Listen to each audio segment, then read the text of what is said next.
आका फरमाते हैं याती बिसियामिन, रोजा तो रख कर आएगा, वसलातिन, नमाज तो पढ़कर आएगा, वज़कातिन, ज़कात तो देकर आएगा। लेकिन जब अल्लाह के सामने आएगा, एक आएगा, अल्लाह इसने अपनी जबान से मुझे गाली दी थी। दूसरा आएगा, अल्लाह इसने अपनी जबान से मेरे ऊपर बहतान बांधे थे।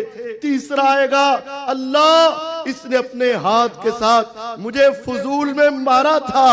चौथा आएगा, अल्लाह इसने मेरा माल खा लिया था। मेरा रब इस बदनसीब की तरफ देखेगा और इसकी नेकियां, इसके नेक अमाल, इसकी रोजों की नेकी, इसके सदके की नेकी, इसकी नमाज की नेकी, इसकी ज़कात की नेकी उठा उठा कर उन लोगों को दे दी जाएगी। अगर लेने वाले ज्यादा हुए, वो आकर मेरे रब से मांगेंगे। मेरा अल्लाह कहेगा अब इसके पास नेकियां तो नहीं है, चलो तुम अपने गुनाह पकड़ो और इसके खाते में डाल दो। इसको फिर पकड़ा जाएगा और इसको उठाकर जहन्नम में फेंक दिया जाएगा।